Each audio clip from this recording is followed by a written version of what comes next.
Hi guys, welcome back to Let's Write More for my writing journal. Still going over a little bit more of the setting here. This is probably going to be the last video about the setting for quite some time, at least for now. So, last few videos we've been going over basically the overall world setting that the story is going to take place in. So much for now. All I'm probably going to add a bit more is there's going to be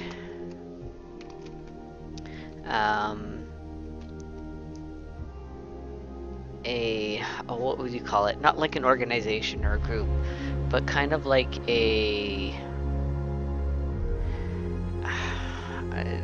it's gonna be like there's gonna be like a group of people in order. It's going to be an order that protects the goddess. Basically, they are charged with being her bodyguard. They are charged with being her bodyguard. President has the Secret Service. She has them. Makes sense. Okay. What else? There's something more that I wanted to say about that too.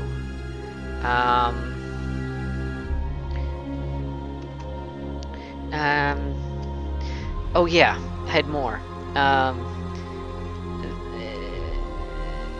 This order was formed because there are people who don't want the goddess to meddle with mortal affairs.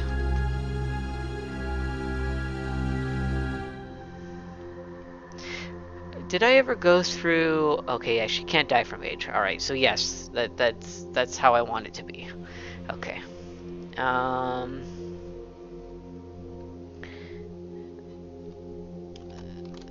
The goddess is. I imagine she is more of a motherly figure who tries to use her vast knowledge to not just knowledge, but wisdom as well, to keep the world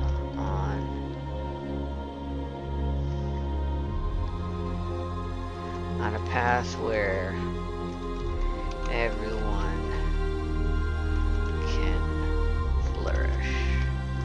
Okay. What else am I thinking of? There is some statements that I've made that I kind of want to clear up, because I've done some actual like research on certain things. And I can remember one clearly. It was that I said that California is going to sink into the ocean, or become an island, pretty much. And that is not true. I just want to make that clear. In fact, it's migrating north, apparently, is what's happening. That's kind of why there's that fault line. I forget what that San Andreas fault. So I'm gonna try and show you the models for its movement. There was a map that I've seen. I'm trying to find out where it is.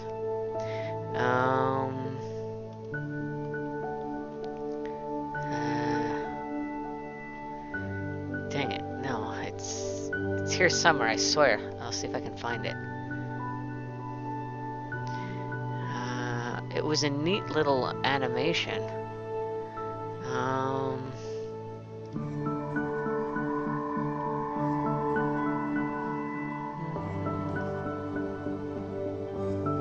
Dang it. I'm not going to be able to find it. Oh well. Either way, I just wanted to make that clear because I don't want to mislead anybody. But I mean, it's not. It couldn't be totally my fault because apparently it's one of those widely held myths that a lot of people believe. There's something else that I learned that I said too that, but I can't remember what it was. Oh, crap.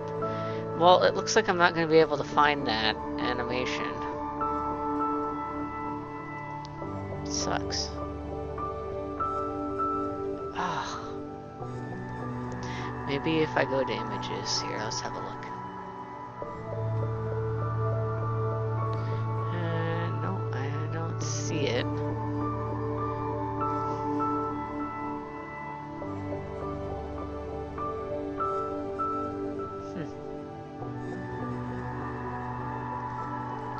Anyways, let's see what this one has to say.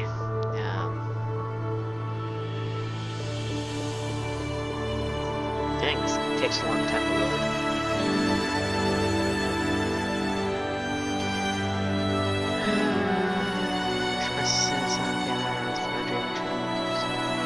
It is moving northwest with respect to North America. It plays approximately 64 millimeters per year. The rate your fingernail grows. The strike slip earthquake on the San Andreas Fault is the result of this plate motion. So California is not going to fall into the ocean. However, Los Angeles and California will one day be adjacent to one another. So there you go. I wish I would be able to actually show you how it's moving, but maybe this was it? Forbes, will you tell me?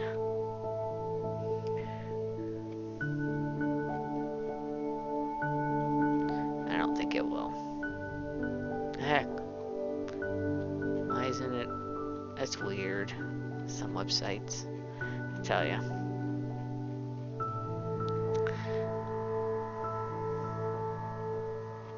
Why did it go just straight to the website? Anyways, so we gotta get back to the story here. I'll try and see if I can remember what other thing that I said that wasn't necessarily true. But anyways, I'm thinking, like I said, this is pretty much wrapping up the setting, at least the basis for it. I mean, I want to believe I'm going to add more to it than just this. Like, maybe more lore to the story of why the goddess created angels. I'm kind of going on along the lines of pretty much they're pretty much like guardians of humanity, like of the mortal races. Just the story of guardian angels kind of thing, seems to be, because, well, in Christian theology, that seems to be part of what they do, is to guard humanity, but they're also pretty much like soldiers in the army of God, right? And they battle demons and the forces of Satan, and his demons. So I'm probably going to stray a little bit from that. I'm not sure if I'm going to have necessarily like a evil hell abyss. In fact, I'm not, because in this setting, there is no afterlife. That's it. Once you're dead, you're gone. And I want to go that route for a couple of reasons. One is it does away with death having no meaning in various settings. Media, in like certain media, like the stories of people dying and coming back again. That's been done to death in comic books, in lots of different media, like even Dragon Ball Z. Death has no meaning in that universe because you can just get wished back with the Dragon Balls. And I don't want that. I want death to have meaning in my setting. So there is no afterlife, and there will be bringing no people back from the death, back from death. There will, of course, however, be bringing people back from the brink of death. You know, that makes sense, because we can do that today with, you know, modern medicine and, you know, first aid and CPR, that kind of stuff. Of course, there's very different states of death. I'm actually gonna look that up too. Different states of death. Different stages of death. No, that's not what I'm looking at here. That's the 5 stages of grief and loss. What are the definitions of death? That's probably what I should look up.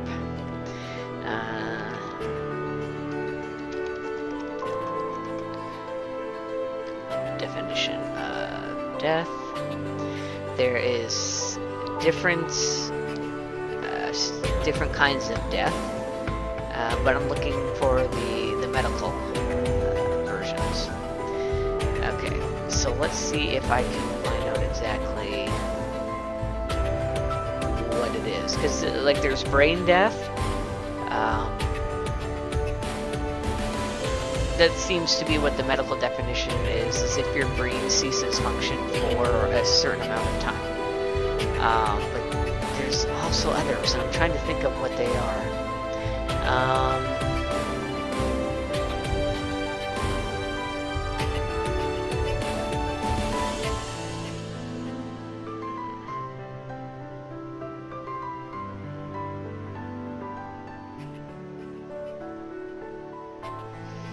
Oh well. Maybe this is what I want. Irreversible six-ray function. Okay, here we go. So if you stop breathing for a certain amount of time, the most common definitions of death ultimately depend upon the definition of life, upon which there is no consensus. Also, going back to those that Kyrgyzstan videos that I watch on YouTube in a nutshell, they're like, what is life? Are viruses considered alive? There kind of a lot of people are kind of thinking they're life forms on the brink. They're in that in-between state of life and just being something else, because they don't reproduce. They're basically just something that takes over a cell to reproduce. It really goes into really deep what happened. Would viruses be considered alive in any, you know? Let's see, what else? Permanent cessation of all vital bodily functions.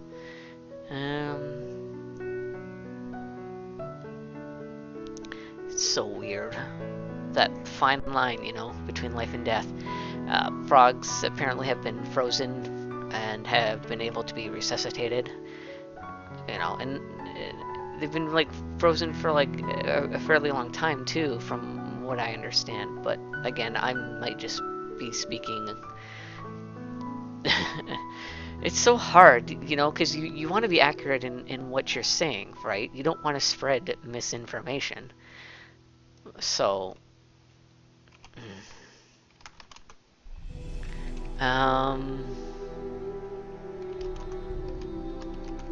long has I want to see if that's actually a thing. Has a frog been frozen? I wonder if this will come up with anything. Research interest in wood frogs goes back to when you first learned that they're extreme freeze tolerance. How Arctic frogs survive being frozen alive. Yes, frogs can be frozen. It really.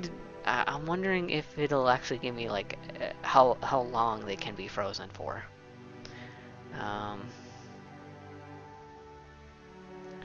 I don't think so.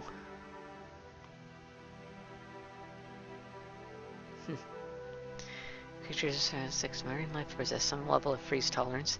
And then, of course, there's water bears. Those things are insane. They can survive the vacuum of space. Now, that I know for sure. That is actually a scientific fact. Yes, I'm not sure if we've blasted them off into space, but they've definitely been subjected to vacuums and extreme temperatures. These guys here, they're crazy. They're like probably the most resilient animal on the planet. Well, they're not an animal. They're a water-dwelling, 8-legged, segmented micro-animal. Micro-animal. Wow. Okay. Kind of like a bed bug, I guess, or a flea, something like that. They're really small. Finally know how water bears became so damn unkillable. Okay, curious. I know I'm going off tangent here, but this is my journal. I get to talk whatever I want to talk about, and who knows, maybe I'll get inspiration for my story. They can bounce back from total desiccation, which means I guess they can be when they get chopped up. That's what desiccation means, right? Let's see what that means. What? Is it fine. Let's look up what desiccation means. I mean, this will help with my vocabulary. I'm pretty sure it means like they can get cut into pieces and still survive. Oh, extreme dryness. Never mind. I was completely wrong. See, this is why we learn things. This is why we want to expand the vocabulary. Desiccation is the state of extreme dryness or the process of extreme drying. Interesting. Okay, so they can survive being desiccated, like pretty much having the water sucked out of them. They can endure the greatest temperature extremes we can throw at them and can survive the frozen vacuum of space. Crazy. Alright.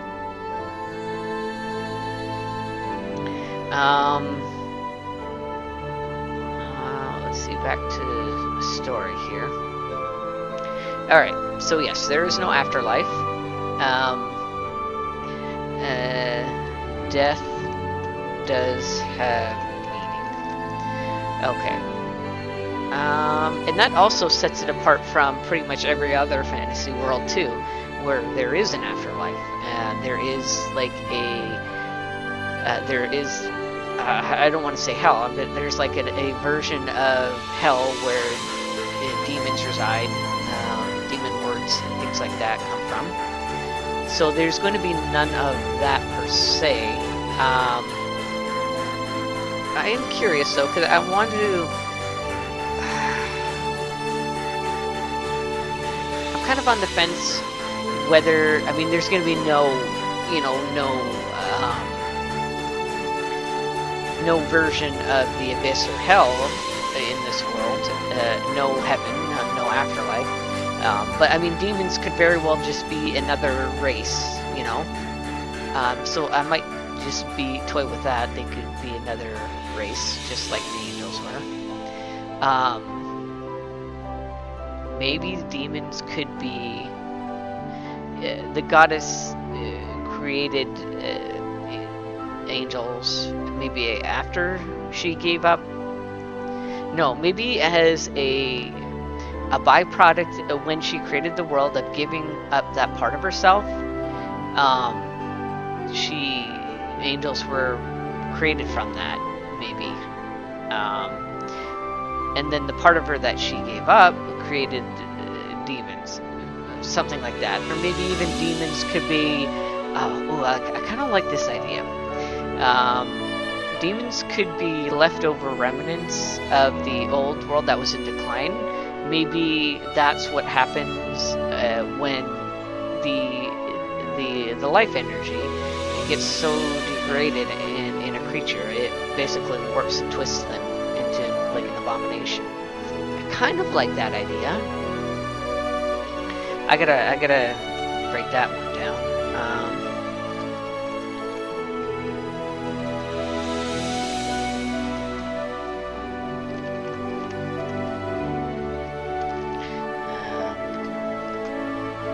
See how long I've been going at this.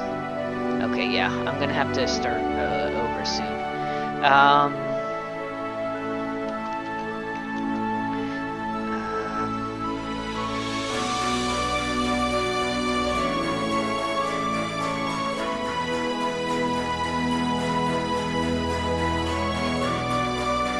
okay. Alright. Stick with that for now. Anything else I can think of right now? I should probably put that as a little segment.